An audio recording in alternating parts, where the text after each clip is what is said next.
I interviewed professors of NIT Jalandhar. आपने CSIT खुद choose करी थी आउट ऑफ इंटरेस्ट या फिर सोसाइटी को देख के आपने चूज कर लिया? कोई भी कोर ब्रांच चूज करना नहीं चाहता, उसको कोर ब्रांच मिल जाती है.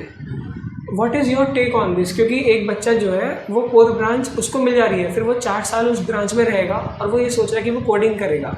Not because he is interested in coding, but because उसके दिमाग में परसेप्शन है कि कोडिंग से में ही पैसा है और इस ब्रांच से तो कुछ होगा नहीं.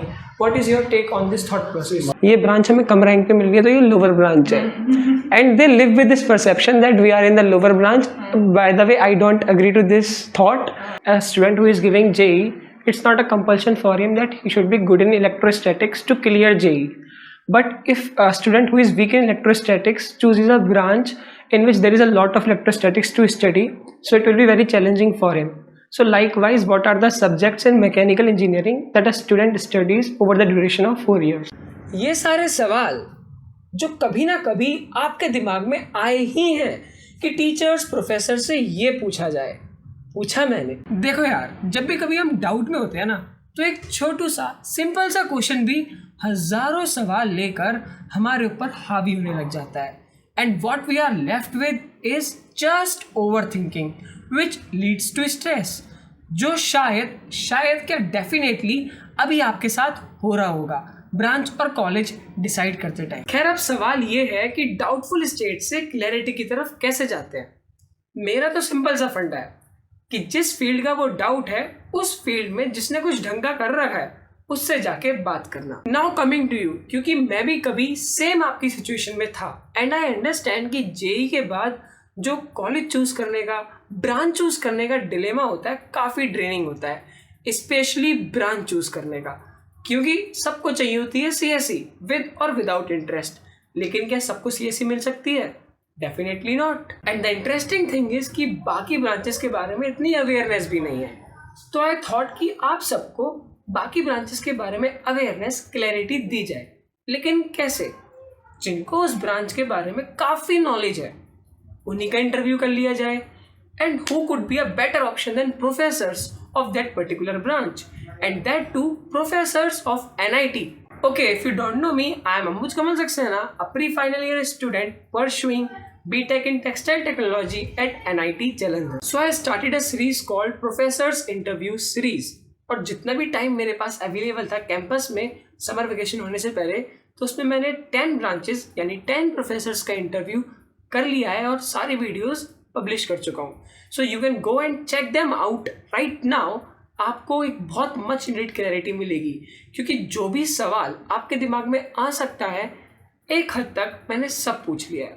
क्योंकि जिस डिलेमा में अभी आप हो, एक टाइम पे प्रोफेसर्स भी उसी सेम डिलेमा में थे.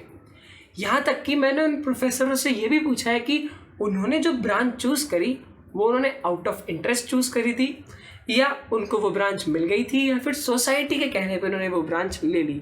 And very honestly, they have shared their stories out there. यहाँ तक कि इलेक्ट्रिकल इंजीनियरिंग के प्रोफेसर कैलाश सर ने ये बताया कि कैसे उन्हें एक्चुअली CSE ही चाहिए थी पर उन्हें इलेक्ट्रिकल मिल गई, but still he pursued electrical engineering. और जो उनका कोडिंग का इंटरेस्ट था उन्होंने उसको यूज़ करा इलेक्ट्रिकल इंजीनियरिंग की प्रॉब्लम्स को सॉल्व करने में. यहाँ कहीं ऊपर लिंक आ रहा होगा उनके इंटरव्यू का, you can go and check it out right now. बहुत ज़्यादा रिलेटेबल और बहुत कुछ सीखने को मिलेगा कि कैसे उन्होंने CSE को इलेक्ट्रिकल में इंटीग्रेट कर दिया. तो बात सीधी सादी है जनाब कि एक full of quality information series बनी हुई है, जिसको देखने के बाद आप एक वेल इन्फॉर्म्ड डिसीजन, और सबसे इम्पॉर्टेंट प्रोफेसर्स इंटरव्यू सीरीज को देखने के बाद सबसे पहले आपका कॉन्फिडेंस बूस्ट होगा और आपको रियलाइज होगा कि जिस भी सिचुएशन में अभी आप हो करंटली, कोई ज़्यादा दिक्कत वाली बात नहीं है. If you are not getting your desired branch और कॉलेज, तो दुनिया ख़त्म नहीं हो गई है. बहुत सारे प्रोफेसर्स के साथ भी यही सेम हुआ था, लेकिन फिर भी आज वो एक NIT में प्रोफेसर्स हैं. तो before making any decision regarding your career, do watch this professors interview series at least once. ये एक ऐसी चीज़ है जिसको लेके मैं खुद प्राउड फील कर रहा हूँ कि ये मैंने करा है, क्योंकि आई डोंट थिंक सो कि किसी ने पहले ऐसा करा है.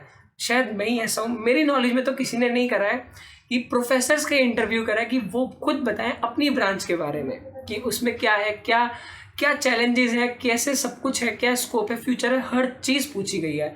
So after watching this series you will be able to make a well informed decision well in advance.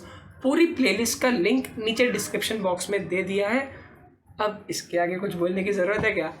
मिलते हैं नेक्स्ट वीडियो में.